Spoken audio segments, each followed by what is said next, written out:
Greetings, everyone. Greetings, greetings, greetings.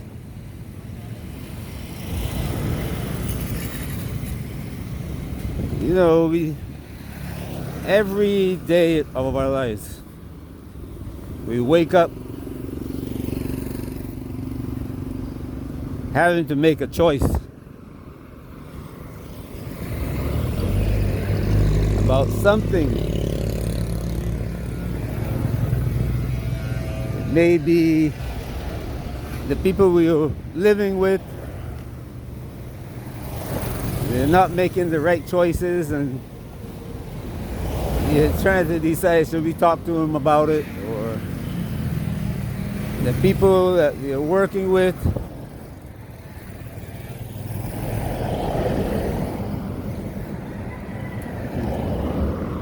was taking care of his fighting cocks. The people we're working with, especially if you're African, from that African tree, and you're working with people who are from the Asian tree, because there's no such thing as Europe. I mean, that's a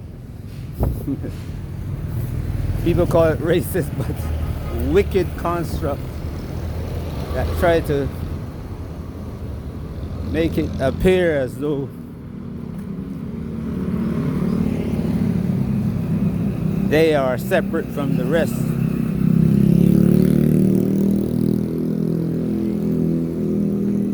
And after a while, they make themselves, they created all kinds of theories and wrote books telling themselves that they're better. So that's where the European construct came from. But we're faced with working in an office with them or for a business that they own, and having to deal with this evil. You know, you guys talk about racism, but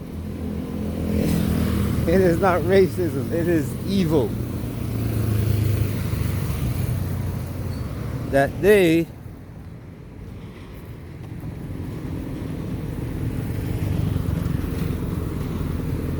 push on people. And they know how bad it is. They know what they're doing. But they will readily tell you, no, I'm not responsible for that.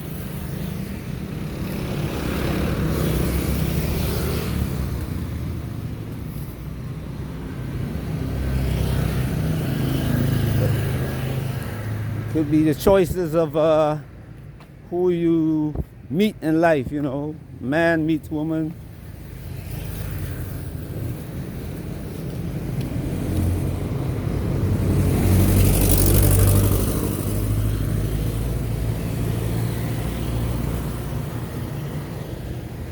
Wow, look at that sky. The places where you want to go in life.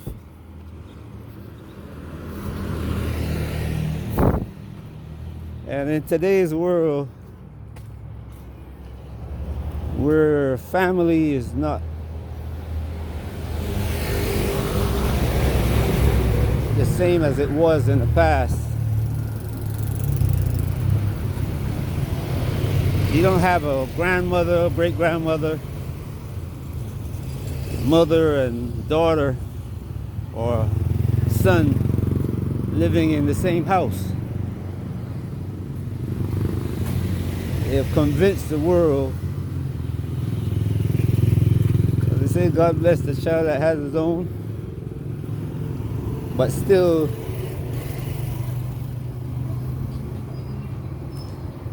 the Ford family owns Ford. Who owns Morgan Stanley and Chase Manhattan, Citibank? It's all in the family. The family, all the money goes into that one family name, and then it gets distributed according to need. But they convince everybody in the world, everyone else in the world, that you have to, even in living in the same house. I heard black women say that they have to have their own living in a house with a black man. That's how stupid we have become.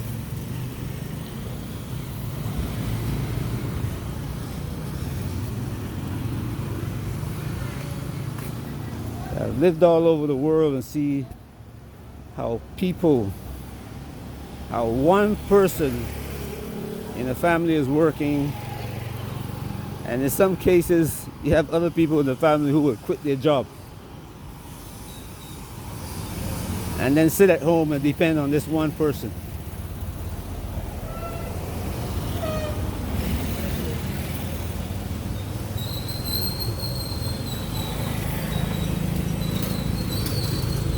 So decisions that we have to make every day not only affects us, but it destroys family and community.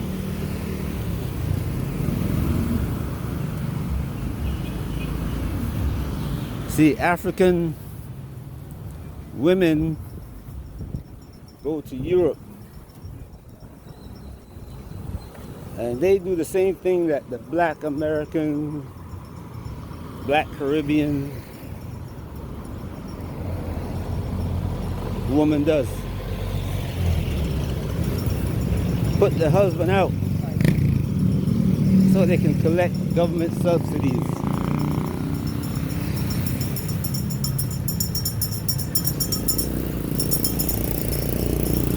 And of all the things that happen in Africa that people do that could be done better, this don't happen in Africa.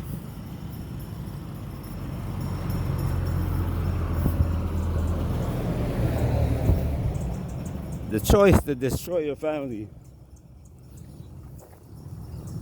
for some paper that you soon going to spend or use to buy nails and eyelashes.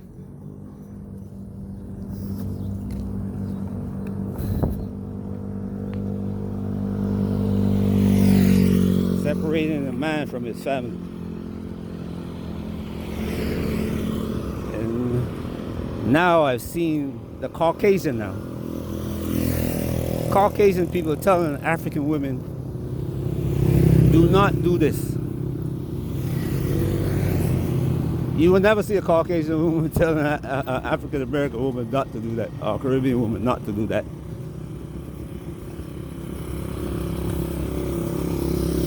But the problem in Europe now is that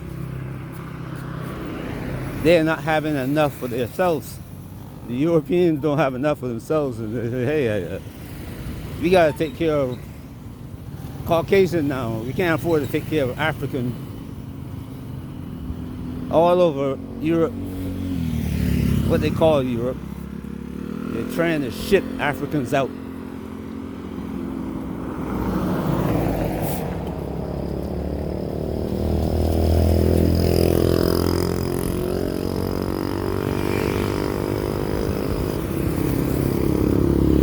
But the choices that the African made is what put him in this position.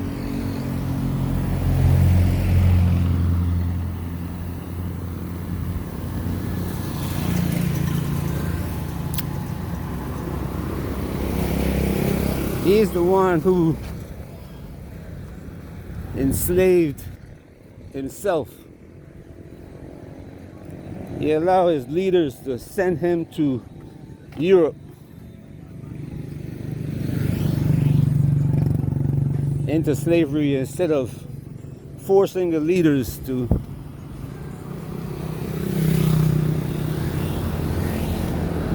build schools that educate, healthcare clinics that keep healthy and grow food that they don't have to buy from the European. Africans go to Europe, work on a farm that's sending food to Africa. When I first heard that, I laughed. I couldn't help but laugh. I was like falling down laughing. I was falling down laughing because it's so ridiculous. Africa, that area that they call Europe, from England all the way up to Moscow, is not even a third as big as Africa.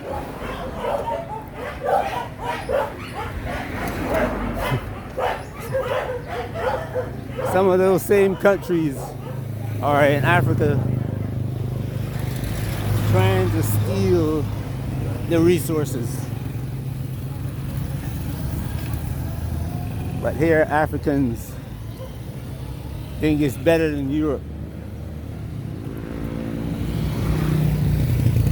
You know, that's the choice. And the choice is the choice that they and the leaders made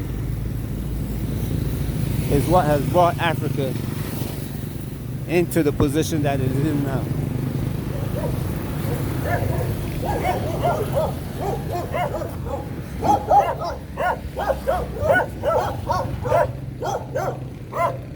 What brought Africa into the position that it's in now? Can't feed itself.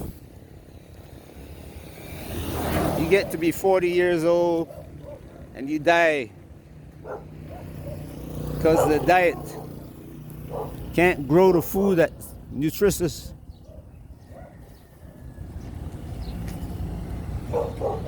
Half the cars in Africa,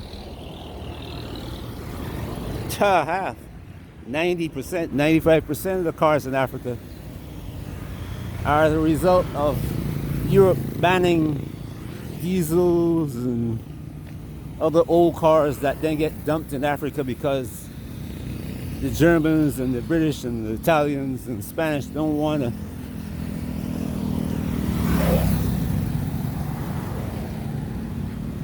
take apart these cars themselves and recycle the metal. So they sell them to Africans cheap.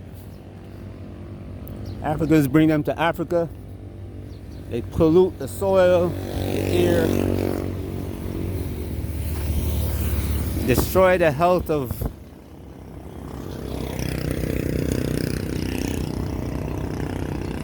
the African.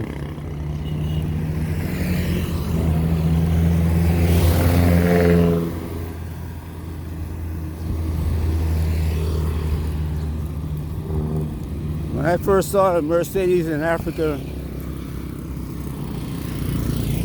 and Africans saying, "Hey, look how many Mercedes we got," it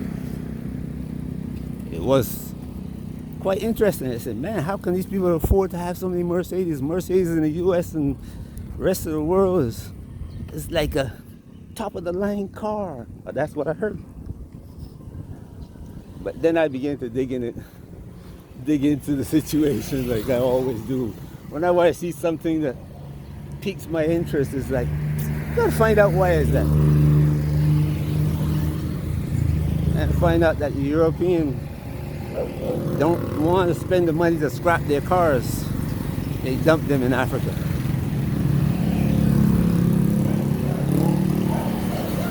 So, the choices that Africa made is what got Africa in this position. But they like to say colonialism. They've been independent for 60 plus years, and unless the UN or the Chinese or the Russians or somebody give a road, the roads don't get built. The infrastructure of Africa now is improving because the Chinese have to build a road so they can get the raw materials out to make products for the rest of the world. Africa is going to improve because the Chinese going to lose the market in Europe and America. So they have to create a market. Hence, Belt and Road, or a string of pearls, if you want to call it that. So they have to raise up Africa so that Africa becomes a partner that they could trade with. And you see the European now knowing that has come back to Africa. They're not about to give up what they have been eating for so long. They're not going to give up free resources without a fight. And guess who is in the middle of it? Africans killing Africans. Let's look in the Sudan, Cameroon, South Africa, Egypt fighting against Ethiopia for water now. The water flows from Ethiopia down the Nile into the Mediterranean or Red Sea. It's not being held in Ethiopia, but the Egyptians are a wicked man. And he's blinded by, well, the leader's blinded by the money. Anyway, those are the choices. We're going to continue this subject later. But I hope that when you're faced with choices like what I'm talking about, that you're going to make something that benefits you, your family, the country that you moved to as a diaspora, that country that you moved to in Africa, moving there and sitting in your house making videos, you know, going out to parties, other diasporans. Like I warned before, there's a war coming to Africa. And in many places you're not seen as African. So you have to build your strong point and be seen as an integral part.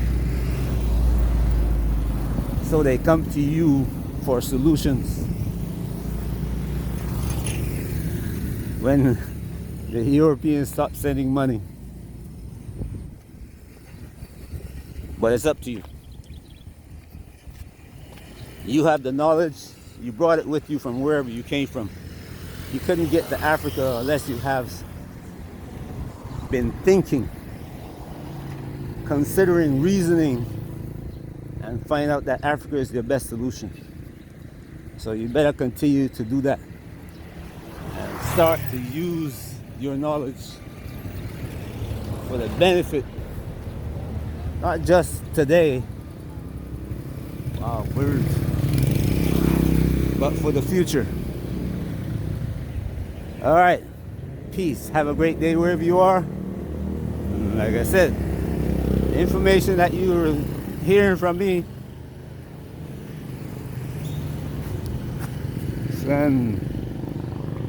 it's just information. It can be used. Some people are going to use it. Like I always tell people, I talk about the things that I see need changing in Gambia, and people told me to shut up. But then some Indian or Pakistani or Lebanese is going to come to it and say, man, that what I say is right. I can make money from doing this. The Africans complain. So it's up to you.